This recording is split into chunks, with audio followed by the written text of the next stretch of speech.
Yeah. Okay, so I'm just going to talk through a few slides about something that we've done in England recently. It touches on a lot of the points that we've already covered in different ways, so I think hopefully it will bring some of those themes back in. Where we start is some data that is quite familiar. People have been talking about how big sports is around the world. A couple of my little anecdotes. I mean, one is 24 of the most viewed televised spectacles of all time have been in sports, 24 of 25. There are 1.1 billion fans following the top 5 leagues clubs in football in Europe. So across YouTube, Twitter, Facebook and Instagram, 1.1 billion fans following those top 5 league clubs. And one of the things that's really interesting now is the way that clubs are having to think about engaging that digital audience in a way that is different to the way they engage their audience that's within the stadium. If you take the average number of people in a stadium watching a match, again within those top 5 divisions, and then you look at the number of people following those same teams on Facebook, the factor of the people outside the stadium is 280 times the number of people who are inside the stadium. Now this is all about investment, and one of the trends that we're tapping into is online investment. There's a lot of peer-to-peer platforms out there and opportunities to invest online in a way that wasn't done a few years ago. And we're now at a point where in an average year, 16 billion euros is being invested just in Europe. And if you look at the sports market globally, when you look at things like infrastructure development and club and team development, as well as existing balance sheet debt, there's a global opportunity of something like $100 billion that needs to be financed in the sports industry. So Tifosy means fans in Italian, for those who are not aware. We were founded by a former investment banker and the former Chelsea player, Gianluca Vialli, with a mission to enable everyone to invest in sports in a fair and transparent way. And again, that transparency concept is coming back. So what we are effectively is a simple platform.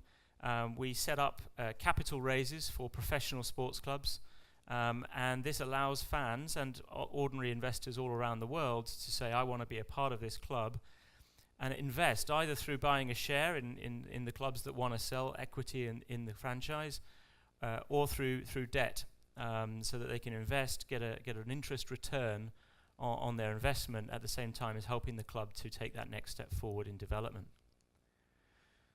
So the way that we work, we're the world's first and still only regulated sports investment platform. We're regulated by the FCA, Financial Conduct Authority, out of London. Obviously we've got Brexit coming soon, so we're currently going through the hedge that we have to create to make sure that our ability to passport this right or these services across Europe remains intact.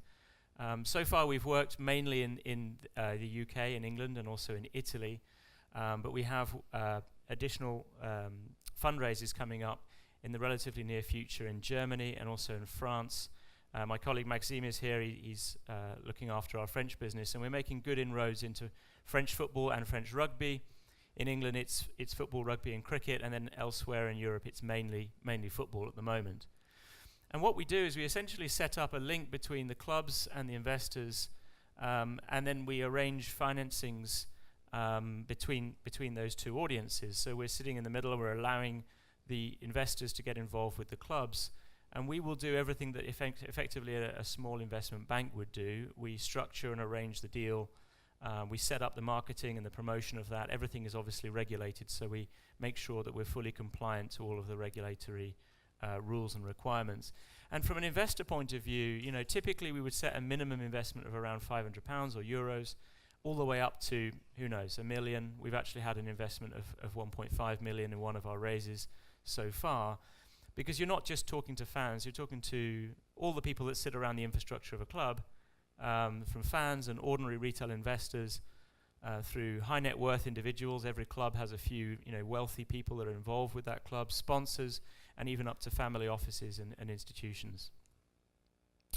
So what we actually do in the course of any of these raises, and I've just got some visuals here from the Canaries bond, which is the main thing I'm talking about today, which was done for Norwich City Football Club. Maybe not everybody knows this club, but it's a second division club. They've been in the Premier League for 5 or 6 of the last 10 years.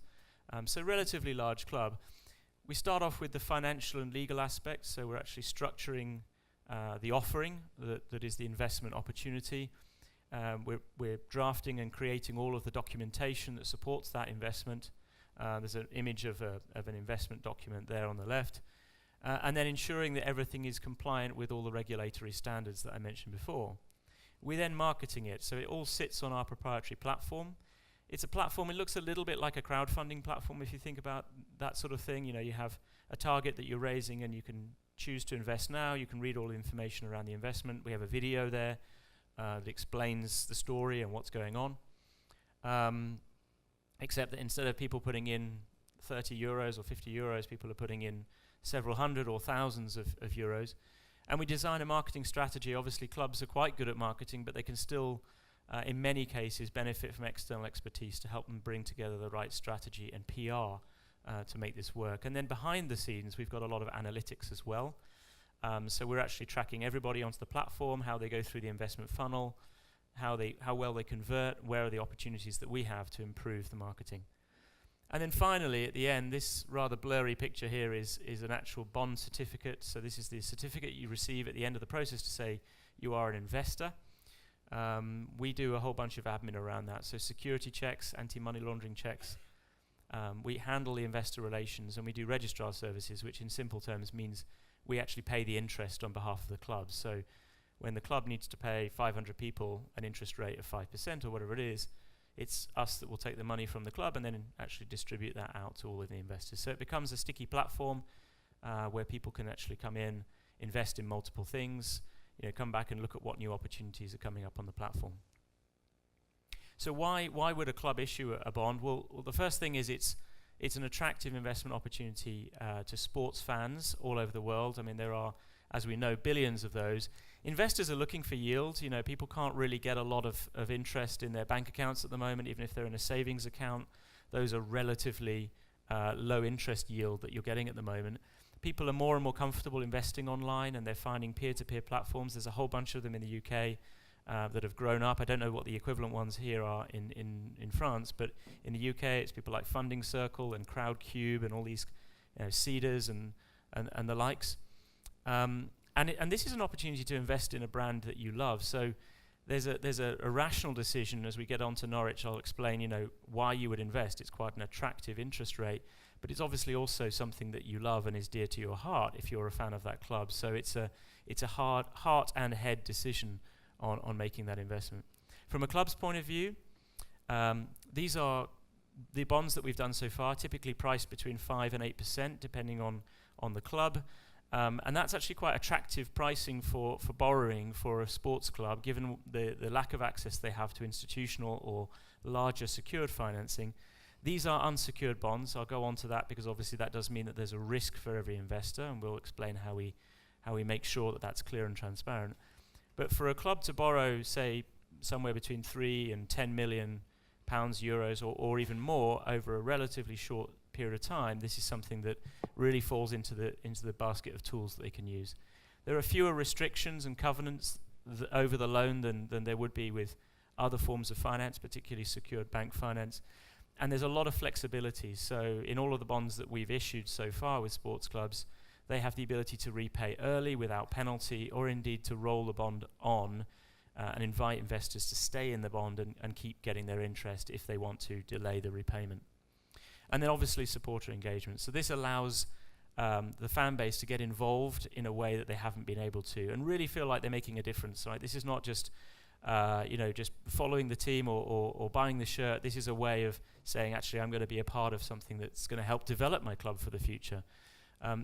Part of the part of the interest that we pay on the bonds, or that the club pays on the bonds, is often it's part cash, but it's also part credit, and that part credit can get driven back into the club's revenue channels. So you can have credit to spend on the club shop, or on tickets if that's a way you want to drive the club business going forward, etc., etc. So it allows the reinvestment of some of that money back into the club. And it identifies people who are willing and interested to invest in the club in the future. So this is something that isn't just a one-off. It can be the beginning of a long journey. So very quickly on the Canaries bond. So this was basically what they wanted to do, was to build this facility. This is the academy facility outside of Norwich Town Centre where the club train in the future. So this is the building that they're actually going to build. They have a strategy to become a very much a youth-led club and try to get back into the Premier League with that strategy. The bond itself, we set out to raise £3.5 million. That's what they wanted. The maximum we could raise was 5 million. It's unsecured, as I mentioned. It's a 5-year term, but they can repay that early or roll it over. The coupon, the interest rate, 5% cash and 3% credit. And then if they're promoted to the Premier League during the term of the bond, there's a 25% bonus, which obviously if you get into the Premier League and the minimum TV money you get is £120 million or something, that's quite an easy thing to pay. But it gives a real way of engaging the fans with being part of the success of the club. There are a bunch of privileges that people got if they invested at different levels, and the minimum was £500. In terms of the marketing, we teased it. Then we actually did a pre-registration phase. So for about 12 days, people could go on, log their interest. They would actually tell us what they thought they were going to invest, so we could actually pre-calibrate the size of the raise. And then 12 days later, we opened up the priority investment phase, and that's actually where it finished, because we were going to go public, but it went faster than we anticipated. This is what the platform looks like. So it's all done in club colours. And in terms of the actual process, just to really capture that point around being regulatory approved, we're audited quarterly by the financial regulator, and we need to show that we are ensuring that everybody understands the risks that go with investing in unsecured debt, and that they're taken through that process in a very clear way. So there's a couple of key steps. This is a very similar online sign-up process to many platforms of the kind. The key piece is self-certification, where you actually certify that you are an investor of a certain standing, and you effectively sign off that you understand that there is a risk associated with the investment. And then at number 4, you have to complete a questionnaire that again demonstrates your understanding of the risk. So it's things like, is investing in a sports club risky? Yes or no? If you say yes, you obviously understand that there is a risk associated and you're allowed to proceed. There's 6 questions in there. So what happened?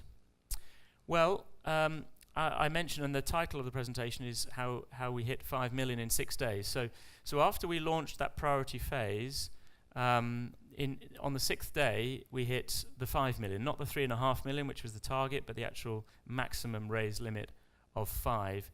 That came from just under 10,000 people visited the platform. Around 20% of them pre-registered before it went live, and then of those, about 36% actually went on to invest. 740 people made an investment, and the average investment was just under £7,000. So quite a significant size of investment, if you imagine. There were some very large investors in there as well, but obviously the lowest was £500, all the way up to well into the hundreds of thousands and into the millions. 78 different countries invested online, and we are mainly using the club's marketing channels to reach the supporters. Obviously, that's the obvious thing to do. So we're using their social media, we're using their website. But this is a sense of the global engagement that we got. Interestingly, of all the people that invested, around 25% were not known to the club, right? So they were not listed on a database, and obviously now they are. They've been brought in to the CRM, and this is, okay, it's a relatively small number. 25% of 740, my math isn't good enough, but it's around 160-ish, I think. Those are not just 160 fans, those are 160 fans who invested in the club, so they are a unique group of people who have been added into the club's CRM. Excitingly, we stopped it at 5 million, but we calculated what we thought we could have done. So you remember there were 2,000 who pre-registered, only 740 invested. If the rest of those, and the slide is terrible, I apologize, if the rest of those invested, this actually says 6.4 million. So 25% would be 1.6, 50% 3.2, so there's a lot of upside there. And then if we'd then gone fully public outside of the priority phase, again, what you can't see here is the number of unique visitors, 30,000, 40,000, 50,000, with conversion rates 3, 5, and 7. So if 7% of an additional 50,000 visitors converted, that's something in the range of another 16 million. And those numbers are not unrealistic. The overall conversion rate of visitors to investment was 7.7% in the Norwich case. So this is quite realistic that, 3 or 5%, you're talking about, somewhere 7, 8, 10 million could have invested. So, we're continuing to talk with the club. I'm sure that there will be other opportunities to tap into that investor base in the future. Why did people invest? You can't read this, so I'll read it to you. The big green blob on the right-hand side says it's an attractive investment opportunity. So the number one reason people wanted to invest was, hell, I'm getting 1 or 1.5% at best on my savings at the moment. This is an opportunity to get something a lot more attractive. Yes, I understand it's unsecured, but at the same time, it's a very attractive investment. And I've talked a lot about this unsecured, and I'll just quickly touch on that. I mean, okay, if it happened, if the club went bankrupt, okay, there is a possibility there that, of course, this bond would default. But that is going to be the last thing that club ever want to happen. So obviously what they're doing, and all the due diligence that we did with the club before launching, ensured that they had a repayment plan, that they know how they're going to raise the money to repay the bond in 5 years' time, should they need to or wish to at that point. But the way I think about it is it's kind of like a reputational security. This is £5 million that this club do not want to not repay, because this is the core of their business model going forward. These are the supporters that will be their future. The big blob on the left says, I want to support the club. So 38% of people said, I just did this because I want to support the club. And then the one at the bottom said, I wanted to support the project, which, as I said at the beginning, was a new building for the academy. So 20-odd% of people said, that was the thing that I found most important. I want to see this academy building built. And the last, I think this is the last or a couple more slide, is, we asked people who had invested, if you were given an opportunity to do this again, how likely would you be to reinvest?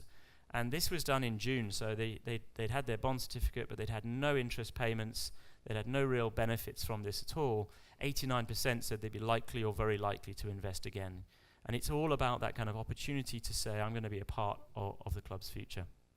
So in summary, it's a unique and flexible financing tool for sports clubs, and we are talking professional sports clubs here. Unfortunately, there may be a way in the future that we can do this for more philanthropic and recreational and development sport. But one of the most important criteria at the moment, as you can probably tell, is that you have an audience that's big enough to to create this investment. It's ideally suited to sports clubs because they've got that brand that is extremely strong and can attract people in. It's attractive from a pricing point of view, and the structure, the flexibility for the club. And obviously it's targeted to a very receptive audience that they can control through their own channels. This is a way for clubs to start monetizing that wide digital audience that they can't always reach. It's a disruptive business model. We're the only guys doing this at the moment. It's certainly within the sports arena.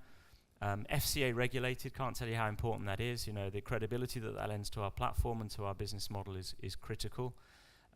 Data-driven direct-to-consumer model using analytics, so we can optimize right the way through the raise. So if we're seeing that people are not converting, there might be an issue within the investment flow that we can actually control and change as we go. And then we're a one-stop shop. I haven't spent a lot of time on this, but one thing we've noticed with sports clubs is they don't have a lot of resource, and they certainly don't have the expertise to do many of the things that we're doing. So we pitch ourselves as a sort of bolt-on team that sits alongside the club, and we do everything that they wouldn't otherwise be able to do. And it's hugely successful. As I said before, we're expanding this across Europe and across sports. We've seen significant demand for every raise that we've done so far. Every single one has hit its maximum level so far. And there's a real willingness to reinvest. We're adding capabilities in the UK. There's a tax-free investment envelope called an ISA. We've added that to the platform as well, so people can invest tax-free. And the whole positive PR that clubs are getting outside of the pure financial benefit is extremely positive.